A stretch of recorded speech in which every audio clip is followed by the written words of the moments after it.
At 41 minutes past midnight on the 8th of March, 2014, a Boeing 777 lifted off from Kuala Lumpur, bound for Beijing. There were 239 people aboard. 38 minutes later, as it crossed from Malaysian into Vietnamese airspace, the co-pilot signed off to air traffic control with a routine phrase. Then the transponder went dark, the plane turned sharply around, and Malaysia Airlines Flight 370 flew off every radar screen and into the deepest mystery in the history of aviation. It has never been found. Not the aircraft. Not the flight recorders. Not a single one of the 239 people who boarded it. A modern airliner, tracked by radar and satellite, carrying hundreds of phones, simply vanished from a planet that believed it had run out of places to hide. Tonight we follow the evidence exactly as far as it goes, the radar, the 7 satellite handshakes, the debris that washed up on the far side of an ocean, and then we stop, honestly, where the facts stop. Because for all that is known about that night, the one thing no one can tell you is where the plane came down, or why. The aircraft was a Boeing 777-200ER, registration 9M, MRO, a wide-body twin-jet with one of the safest records in the sky. This is the actual plane, photographed years before, in service. It had flown for Malaysia Airlines since 2002 without serious incident. On the night of the 8th of March it was carrying 227 passengers and 12 crew, mostly Chinese and Malaysian nationals, families, workers, an ordinary manifest for an ordinary red-eye between two capital cities. It pushed back from the gate at Kuala Lumpur International just after midnight and climbed out over the Gulf of Thailand on a standard route northeast toward Beijing. For the first 38 minutes, everything was completely normal. The crew checked in with Malaysian controllers, climbed to 35,000 feet, and settled onto their track. There was no distress call. No report of weather, of fault, of anything wrong at all. Whatever happened to Flight 370 happened without a single word of warning to anyone on the ground. Aboard were people from 14 nations. The largest group, more than 150, were Chinese citizens, many of the rest were Malaysian. There was a delegation of calligraphers returning from an exhibition, a pair of construction workers, couples, students, parents traveling to see children. It was, in the language investigators use, an unremarkable manifest, which is another way of saying it was full of ordinary people who had every reason to expect to land in Beijing that morning. Out of respect for them and their families, this film shows none of their faces. It is their story, but the answers it seeks are still owed to them. Weather was not a factor. The night was clear over the Gulf of Thailand, the aircraft was in good condition, and its 2 pilots were experienced professionals, the captain a senior training pilot with more than 18,000 hours in the air, the first officer completing his final checks on the 777. Everything about the departure was, by the standards of commercial aviation, boring. That is precisely what makes what followed so hard to explain. There was no emergency, no bad weather, no known fault, no warning. And then a routine flight did something routine flights do not do. The cockpit's radio exchanges that night were later transcribed and released by the Malaysian authorities, an ordinary log of an ordinary flight, clearances read back, altitudes confirmed, the small courtesies of aviation. This is that transcript. Read now, it has the quality of a document from just before a disappearance, everything in it is completely routine, right up until the point where the routine simply stops, and the last line is a sign-off that no one on the ground understood, at the time, to be a goodbye. At 1:19 in the morning, the aircraft was approaching the boundary between Malaysian and Vietnamese airspace, the routine handover point where one country's controllers pass an aircraft to the next. Kuala Lumpur radio gave the instruction to contact Ho Chi Minh City. The reply came back from the cockpit, and it was the last thing anyone would ever hear from Flight 370, good night. Malaysian 370. The phrasing was normal. The voice, later analysis concluded, was most likely the captain's, and showed no sign of stress. But Flight 370 never called Ho Chi Minh City. It never checked in with Vietnam at all. For a few minutes the controllers on each side assumed the other had it. By the time anyone realized that nobody was talking to the aircraft, it had already done something that no one watching a routine flight would ever expect. Think about how strange that phrase is in hindsight. Not a mayday, not a distress code, not a hint of anything wrong, just a pilot being polite to a controller he would never speak to again, on a night that would become one of the most examined in aviation history. Investigators would replay those few seconds of audio countless times, listening for stress, for hesitation, for anything. They found a calm, professional voice. Whatever was about to happen to Flight 370, if the person speaking knew about it, their voice did not betray it. 2 minutes after that sign-off, the transponder, the device that broadcasts a plane's identity and altitude to civilian radar, switched off. On the controller's screens, Flight 370 simply disappeared. But it had not crashed. Military primary radar, which bounces signals off an aircraft's skin whether it wants to be seen or not, kept watching. And what the military radar recorded was extraordinary. The plane banked hard to the left, reversed course, and flew back across the Malay Peninsula it had just left. For over an hour, Flight 370 flew west, back over Malaysia, up the Strait of Malacca, tracked intermittently by military radar that no one was watching in real time. It flew with apparent purpose, following recognized navigation waypoints, climbing and descending. Then, northwest of the island of Penang, it passed beyond the range of radar altogether, out over the Andaman Sea, and the last primary radar contact was lost. From that moment, for the rest of the night, not one radar on Earth could see the plane. But something else could still hear it. The confusion on the ground in those first hours cost precious time.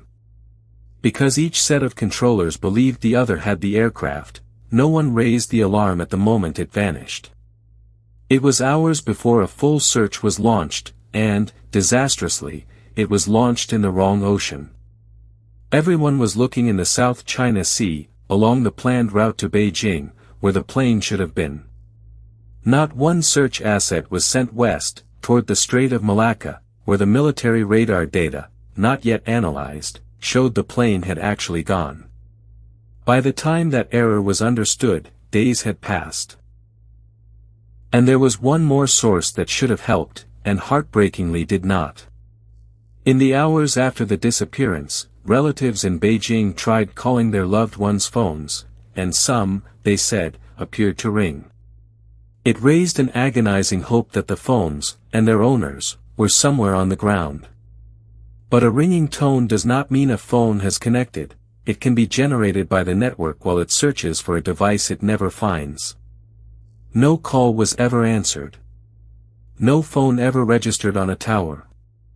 It was one of the first of many false lights this case would show to the people who loved the missing. High above the Indian Ocean sat an Inmarsat communications satellite.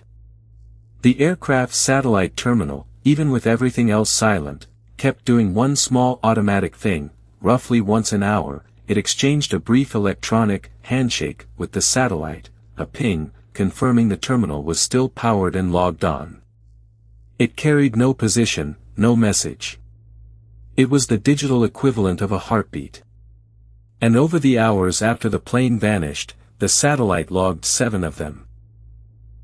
Those 7 pings are the reason we know anything at all about where Flight 370 went.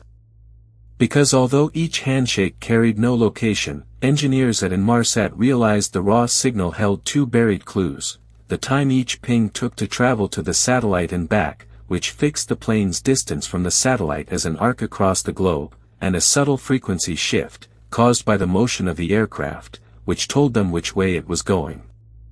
For the first time, a missing plane was going to be tracked not by radar, but by pure physics, applied to a signal that was never meant to locate anything. It was a technique that had never been used to find a lost airliner before, and Inmarsat's engineers checked it against reality the only way they could. They took the same math and applied it to other flights, whose real positions were known, to see if the method predicted them correctly. It did. They ran it against 6 earlier Malaysia Airlines flights on the same aircraft. The arcs matched. Only then, confident the physics held, did they hand the authorities the conclusion that would redefine the entire search, that Flight 370 had almost certainly flown south, for hours, into open ocean. When Inmarsat's engineers worked through the numbers, the arcs pointed south. Not north toward land and radar and airports, but south, down into the emptiest quarter of the southern Indian Ocean, one of the most remote stretches of water on the planet, thousands of kilometers from anywhere. The final, 7th handshake was different from the others. It was a partial, unscheduled log on request, exactly the signature the terminal produces when the aircraft's engines have flamed out from fuel exhaustion and the backup power briefly reboots the system. The plane, in other words, told the satellite the moment it ran out of fuel. That 7th arc, drawn across the southern Indian Ocean, became the most important line in the entire investigation. Somewhere along it, the calculations said, Flight 370 had come down, gliding or diving in the minutes after its engines died, into water that in places is nearly 4,000 meters deep. It gave searchers a curve thousands of kilometers long to work with. What it could not give them was a point. And an ocean that deep does not surrender a plane easily. What followed was the largest and most expensive search in the history of aviation. In the first weeks, an international armada, ships and aircraft from Australia, China, Malaysia, the United States and more, swept the ocean surface for any sign of wreckage. This is the American guided missile destroyers and Navy aircraft that joined that first effort in March 2014, scanning thousands of square kilometers of empty sea, and finding nothing. The Australian Transport Safety Bureau took the lead on the underwater search, because the priority zone fell within Australia's vast search and rescue region. This is one of the official maps its investigators produced, the 7th arc drawn across the Southern Ocean, the priority areas marked along it, the whole apparatus of a modern state trying to locate a single aircraft in an expanse of water so large it defeats the imagination. Every refinement of the satellite math moved these boxes. Every move meant months more at sea. When the surface search failed, the hunt went to the bottom. Specialist vessels towing deep-water sonar began mapping and scanning the seafloor along the 7th arc, a seabed so poorly charted that, before the search, humanity knew the surface of Mars in more detail than this part of our own planet. This is real sonar data from that survey, an alien landscape of undersea ridges, volcanoes and trenches, revealed for the first time by the search for a missing plane. The scale of it is hard to convey. The priority zone alone shifted and stretched along the arc as the analysis was refined, first one area, then another, each hundreds of kilometers from the last, each requiring the survey ships to start again. This is the southern Indian Ocean search area as the investigators mapped it, a search box drawn in the middle of nowhere, where the nearest land was Antarctica to the south and Australia more than 1,000 miles to the east, and where the weather could pin a survey vessel down for a week at a time. They searched an area the size of a small country.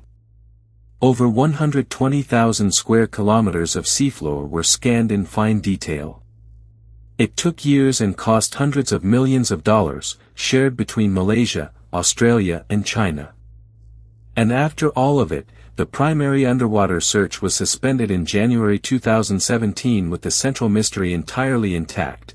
The main wreckage of Flight 370 had not been found. The plane was somewhere in that ocean. The ocean simply would not say where. Then the ocean gave something back. On the 29th of July, 2015, nearly a year and a half after the disappearance, a beachcomber on the island of Réunion, off the coast of Africa and thousands of kilometers west of the search zone, found a barnacle-encrusted piece of aircraft wing washed up on the shore. It was a flapron, a control surface from the trailing edge of a wing. Its part numbers were traced. It was confirmed as belonging to a Boeing 777. Only one 777 in the world was missing. The flapron was flown to France, where it had been made, and analyzed by aviation investigators. Barnacles growing on it were studied to estimate how long it had been in the water and, from the species and the temperatures they recorded as they grew, roughly where it had drifted. Slowly, painstakingly, a piece of a wing became a witness, not able to say where the plane went down, but able to confirm it had gone down, far to the east, and floated for a year and a half to a beach on the other side of an ocean. Over the next few years, more than 30 pieces of debris were recovered, from Réunion, from Mozambique, Tanzania, South Africa, Madagascar. Several were confirmed as coming from Flight 370, and most of the rest were considered almost certain. Drift analysis, modeling how ocean currents would carry floating wreckage over months and years, was broadly consistent with an origin in the southern Indian Ocean search zone. The debris confirmed what the satellite arcs implied: the plane went down in that ocean. But not one piece carried a passenger. Not one narrowed the crash site to anything smaller than a coastline. The sea returned fragments, and kept the answer. The recovered pieces did tell investigators something, though, when they were examined closely. The way the flapron and a section of flap had broken apart suggested to some analysts that they were not extended for a landing when the aircraft hit the water, a detail that argues against a controlled, deliberate ditching and toward a high-speed, uncontrolled descent. Others disagreed. It is a measure of how little there is to work with that the angle of a few torn edges of metal became a serious line of forensic argument about the final seconds of a Boeing 777. So what happened aboard Flight 370? Here the honest ground gets very thin, and it is important to be careful, because real families are still waiting for an answer, and no official investigation has ever declared a cause. What follows are the possibilities that investigators have weighed, presented as questions, not verdicts. The first is an accident, something that disabled the crew but left the aircraft flying. In this scenario, a sudden emergency, a fire, or a rapid loss of cabin pressure, incapacitated everyone aboard. Starved of oxygen at altitude, the crew and passengers would have lost consciousness within minutes. The aircraft, still on autopilot, would then have flown on as a ghost flight 4 hours, straight and level, until its fuel ran out and it descended into the sea. It is the explanation many find easiest to accept, because it requires no villain. But it struggles with one enormous fact: the deliberate looking turn back across Malaysia, the switched-off transponder, the careful navigation by waypoints. Accidents do not usually fly a precise route home. Which leads to the second, darker possibility, and it must be stated with great care, that someone deliberately diverted the aircraft. The evidence that troubles investigators is real. The transponder went off at the worst possible moment, in the gap between two countries' airspace. The turn followed known navigation points. The satellite system was, at one stage, apparently powered back on. To many analysts, this pattern looks less like a failing machine and more like a series of decisions. Reporting after the disappearance focused on the captain, an experienced pilot who had a flight simulator at home, and investigators examined data suggesting the simulator had, at some point, been used to plot a route deep into the southern Indian Ocean. It is a genuinely unsettling detail. But it must be kept in proportion. The official Malaysian safety report, released in 2018, examined the captain and crew and found no evidence of anything that would explain the disappearance, and pointedly declined to blame anyone. No note was left. No motive was ever established. A suspicious-looking path is not a confession, and the people aboard are owed that distinction. And then there are the possibilities that sit between accident and intent, or outside them entirely. A fire in the electronics bay that disabled communications but not immediately the airframe. A hijacking that went wrong. A depressurization that was survived just long enough to change course. Each of these has been argued, seriously, by qualified people. And each runs into the same wall: there is no cockpit voice recorder, no flight data recorder, no wreckage examined on a hangar floor. Everything that could turn a theory into a finding is at the bottom of the sea.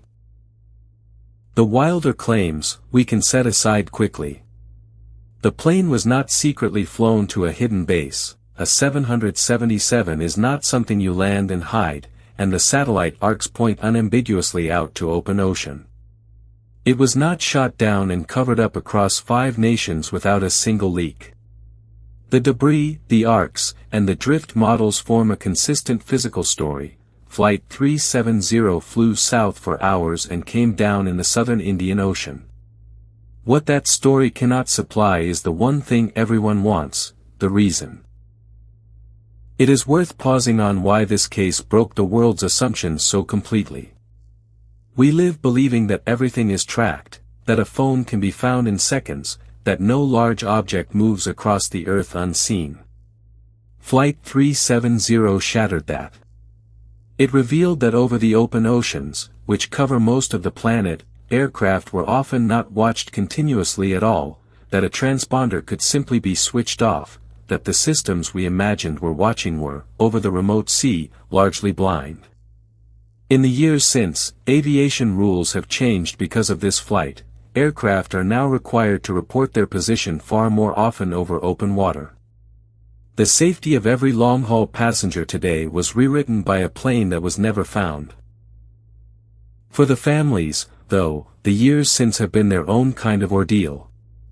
Some have never accepted that their relatives are gone, because acceptance requires proof, and there has never been any. Memorials have been held for people who were never recovered. Compensation has been fought over in the absence of a cause. A few relatives became amateur investigators themselves, learning satellite physics and drift modeling, traveling to remote beaches to search for debris the authorities might have missed, and some of the debris that was analyzed was found not by governments, but by grieving families walking the shoreline of the Indian Ocean, looking for a piece of the plane that took their world. In 2018, a private American company, Ocean Infinity, took up the search on a no-find, no-feet basis, betting its own money on fleets of autonomous underwater drones. It scanned tens of thousands more square kilometers, faster than anyone before. It too came back empty.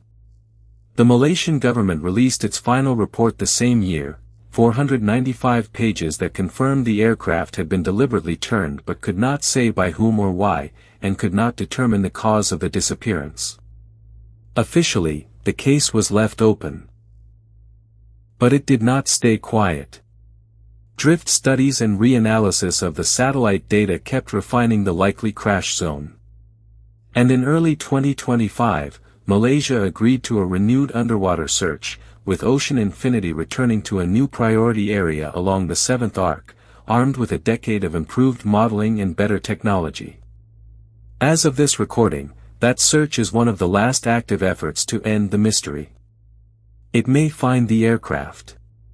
It may add one more empty stretch of seafloor to the largest search in history. A decade on, this remains the aircraft the world could not find. This is it again, 9M MRO, an ordinary wide-body airliner, photographed in the sunlight of a normal day, years before it carried 239 people into the dark and out of every record we keep. It is a strange thing to look at, a completely unremarkable machine that became, through a single night no one witnessed, the most famous missing object on Earth. Here is what the evidence supports, and it is both a great deal and almost nothing. We know Flight 370 took off normally, signed off normally, and then turned back. We know its transponder went dark and it flew for over an hour across Malaysia and out to sea. We know, from 7 satellite handshakes, that it flew south for around 6 hours and ran out of fuel over the southern Indian Ocean. We know pieces of it later washed up thousands of kilometers away, consistent with that ocean. And we know that 239 people were aboard, and that none of them, and none of the aircraft's recorders, has ever been recovered. What we do not know is the one thing that matters most to the people left behind: what happened in that cockpit, and exactly where their families came to rest. For them, this is not a puzzle. It is a decade of not being able to bury anyone. Every theory in this video is, in the end, a way of not saying the true answer, which is that we do not know, and that a modern airliner, in the age of satellites and cell phones and global radar, flew off the map and has stayed off it for more than 10 years. So, your verdict, offered gently. Theory 1, a ghost flight, the crew lost to an accident, the plane flying on alone until its fuel gave out. Theory 2, a deliberate diversion, by a hand and for a reason that went into the ocean with it. Or Theory 3, something in between that the sea has simply never let us examine. 1, 2, or 3, tell me in the comments, and be kind, because 239 families may read them. And subscribe before you go, because every story on this channel ends the same way, where the trail stops, and the questions start. At the last coordinate.